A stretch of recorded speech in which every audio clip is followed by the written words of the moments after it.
गति बिगड़ जाएगी, दुर्गति हो जाएगी।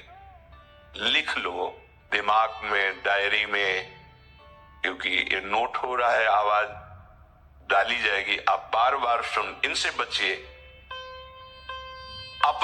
लिख लो दिमाग में, डायरी में। आप दुख, चिंता, शोक से ग्रसित होकर बड़ा दुख में जीवन व्यतीत करेंगे और आपकी गति बिगड़ जाएगी, दुर्गति हो जाएगी। एक उपासक और एक गृहस्थ के जीवन जीने वाले हर व्यक्ति को श्री गुरु जी की यह बात जरूर सुननी चाहिए। इस प्रवचन में श्री गुरु जी ने ऐसी 12 बातों को समझाया है जिनको अगर आप अपने जीवन में नहीं निभा रहे तो आपका हर सही कर्म भी अधूरा ही माना जाएगा। कौन सी हैं यह 12 बातें? चलिए जानते हैं श्री गुरु जी के मुख से इस प्रवचन में। राधे राधे। राधे राधे। उपासक को कभी इन दोषों को अपने अंदर टिकने नहीं देना चाहिए, और जो संसार के मार्ग में चल रहे, अगर इन दोषों में चलेंगे तो वो जो आपके पुण्य कर्मों से ऐश्वर्य है भी, वो नष्ट हो जाएगा। आप दुख, चिंता, शोक से ग्रसित होकर बड़ा दुख में जीवन व्यतीत करेंगे और आपकी गति बिगड़ जाएगी, दुर्गति हो जाएगी। लिख लो दिमाग में, डायरी में, क्योंकि ये नोट हो रहा है, आवाज डाली जाएगी। आप बार बार सुन, इनसे बचिए। अपनी बड़ाई, अपनी प्रशंसा कभी अपने मुख से नहीं करना, नहीं तो आपके पुण्य नष्ट हो जाएंगे, बुद्धि भ्रष्ट माने गिर जाएगी। अगर परमार्थ में चल रहे तो भी, और व्यवहार में तो पुण्य नष्ट हो ही जाएंगे। बुद्धि गिरी हुई तभी ऐसी बात होती है। और ये दोष बहुतायत है, ये बहुत प्रभावशाली है। अपनी बड़ाई मारना, अपने मुख से कभी अपनी बड़ाई ना करना। अगर कोई अपने मुख से अपनी बड़ाई करता है तो उसके सुकृत नष्ट हो जाते हैं, बुद्धि भ्रष्ट माने गिर जाती, पतित हो जाती है। ये निर्णय ठीक नहीं। अगर हमारा सारथी, हमारा ड्राइवर मूढ़ हो तो कहीं भी हमको गिरा देगा, तो वो बुद्धि भ्रष्ट मतलब गिर जाती है, निर्णय करने लायक नहीं रहती। अपनी प्रशंसा अपने मुख से करना, लोलुपता, ये वृत्ति नहीं होनी चाहिए। धर्म से चलेंगे, धर्म के द्वारा जो हमें प्राप्त होगा उसी से हम अपना भरण पोषण करेंगे। आपके बच्चे स्वस्थ होंगे, बुद्धिमान होंगे, परिवार में बहुत सुख और शांति होगी। भले दीपक की तरह जलो, बहुत काल तक रहेगी। लक्ष्मी जी भी आपके घर में बहुत काल, हम ये नहीं कहते कि बहुत नहीं, जितनी है बहुत सुख शांति से चलोगे। अगर लोलुपता करोगे, हिंसा, छल कपट, व्यभिचार, चोरी, ऐसे धन आ जाए, वो आएगा, लेकिन वो हाइलोजन की तरह आएगा, एकदम प्रकाश और फ्यूज, बिल्कुल अंधकार करके जाएगा। देख लेना, तुम्हारे जो सुख के हेतु है, तुम्हारा शरीर, तुम्हारे बच्चे, तुम्हारी पत्नी, तुम्हारा परिवार, उसको देख के तुम रात दिन जलोगे बिना आग के। ऐसे उनके आचरण होंगे, ऐसे उनके अंग होंगे, ऐसे उनके दिमाग होंगे, ऐसा उनका व्यवहार होगा। ये लोलुपता अगर उपासक में या किसी में है तो उसको नष्ट कर दे। सावधान। यदि आपका अपमान होता है तो आपको उसे सहन करना होगा, उससे आपके पाप नष्ट हो जाएंगे। जो तनिक सा भी अपमान होने पर बहुत क्रोध करके दूसरे का अपकार करने लगता है, ये आपका पतन करा देगा, ये आपको फंसा देगा, हृदय जलेगा, अर्थव्यवस्था नष्ट होगी, पूरा परिवार दुखी होगा। जरा सा अपमान की संभावना में आप किसी से भी भिड़ गए, किसी से भी, वो ये प्रवृत्ति आपका पतन कर देगी। उपासक में तो अपमान सहना अमृत है, नीचा अपमानम शुदा, पर व्यवहार में भी ज्यादा उत्तेजित मत होइएगा। ये तो कुछ मिनट की बात है। अगर आपने उसे मारा, पीटा, रिपोर्ट हुई कानून की, ओ फंसते चले जाओगे, अर्थ जाएगा, समय जाएगा, चिंतन जाएगा, बहुत तरह से हानि हो जाएगी। अगर आप सह गए तो आपका सहना उसके लिए आग बन जाएगा।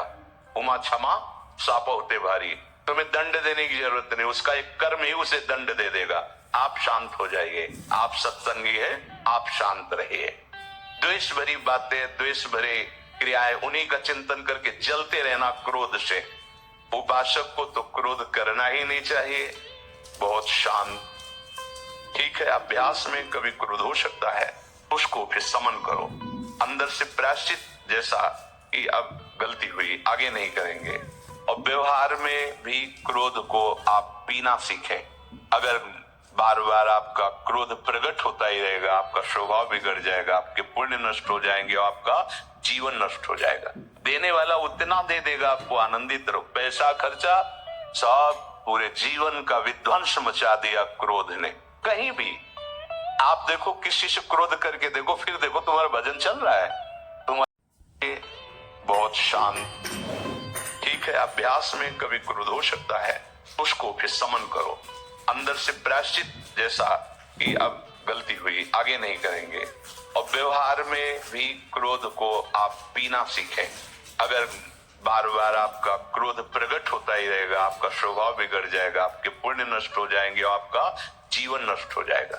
देने वाला उतना दे देगा, आपको आनंदित रहो। पैसा खर्चा, सब पूरे जीवन का विध्वंस मचा दिया क्रोध ने। कहीं भी आप देखो, किसी से क्रोध करके देखो, फिर देखो तुम्हारा भजन चल रहा है, तुम्हारी वो आनंद वृत्ति है, नहीं जलोगे। ये क्रोध जो है, ये चाहे व्यवहार में हो चाहे परमार्थ में, दोनों की हानि करने वाला है। आश्रित जनों की रक्षा ना करना।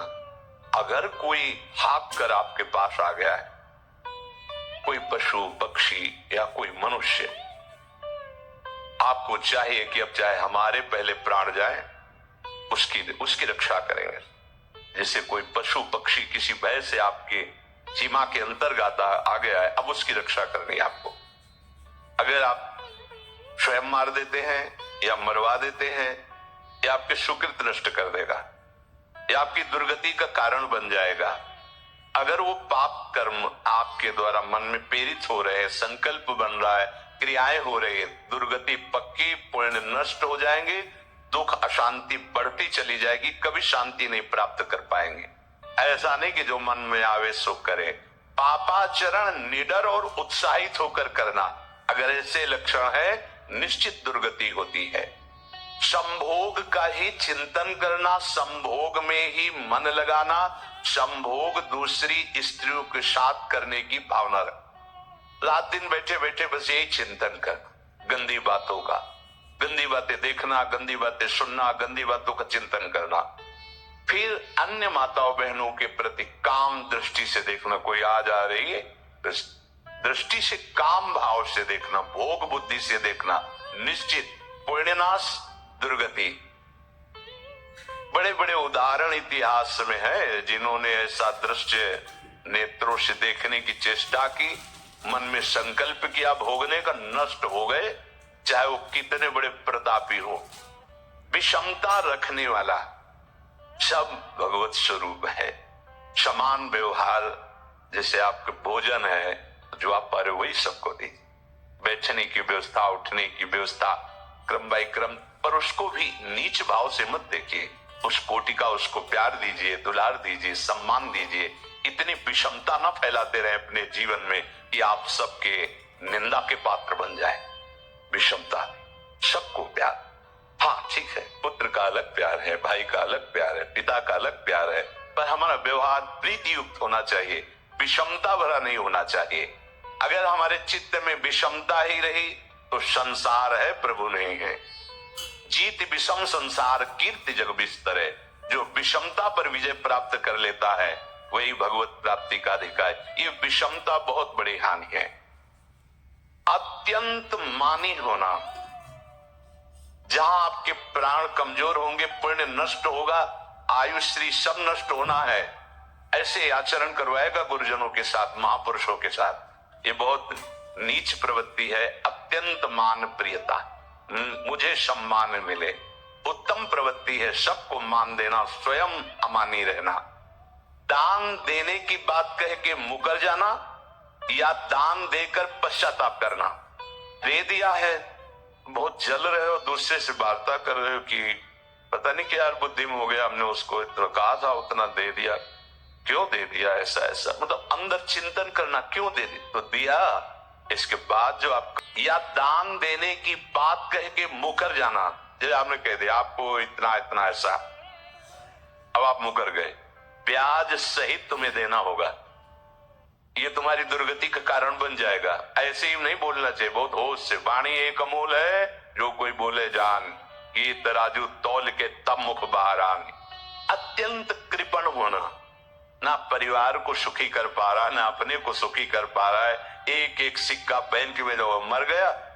धन की वास्तविक गति यही है कि अपने परिवार को खूब उसकी अनुकूलता प्रदान करो, उसमें से कुछ हिस्सा किसी ऐसे को जिससे तुम्हें बदले में कुछ लेने की भावना ना हो।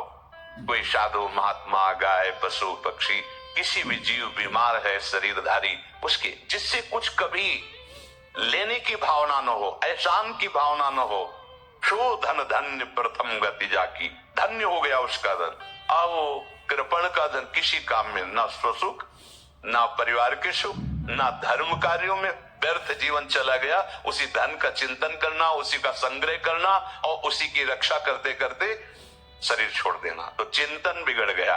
तो कह रहे जो कृपणता है और अर्थ और काम की प्रशंसा, उसी की चर्चा, उसी का चिंतन, रुपया और भोग, उसी की चर्चा कर, जहां बैठे रुपया की चर्चा, भोग की चर्चा, जहां एकांत में बैठे उसी का चिंतन, कैसे रुपया बढ़े, कैसे भोग मिले।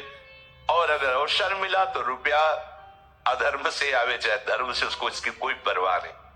और जो बालक, स्त्री, पागल, असहाय, जो इनकी रक्षा न करके इनकी हानि करता है, दुर्गति निश्चित है। माना आपकी पत्नी है, उसका स्वभाव बिगड़ा हुआ है, क्रोधी है, कटु वचन बोल, लेकिन आपके ही प्रारब्ध के लिए, माना आपका पति ऐसा स्वभाव वाला है, पर आपके ही प्रारब्ध से तो सहयोग बना है आकर, अब इसका निर्वाह कर ले जाओ तो पवित्र हो जाओगे दोनों। और अगर झगड़ा और लड़ाई और मारपीट और कहीं हिंसादि के रूप में उतर गए तो फिर और करनी बिगड़ गई। बालक है, आप उसको ज्ञान नहीं कि आप पवित्र है, क्या अपवित्र है, उसको ज्ञान नहीं कि आप उसके साथ व्यवहार अच्छा कर रहे कि बुरा कर रहे। रक्षा करनी है आपको, शोषण नहीं करना। कह रहे स्त्री, बालक और पागल, जैसे विक्षिप्त है, पागल है, आपको रक्षा करनी है।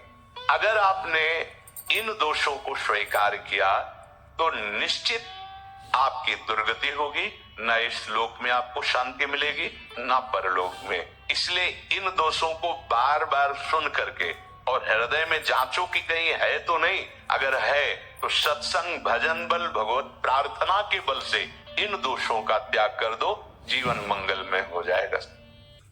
आशा करती हूँ कि गुरु जी के प्रवचन से आपके जीवन में सकारात्मकता आएगी और आप प्रसन्न रहेंगे। आपको ये वीडियो पसंद आया है तो कमेंट में राधे राधे लिखें, वीडियो को लाइक करिए और चैनल को सब्सक्राइब करिए। राधे राधे।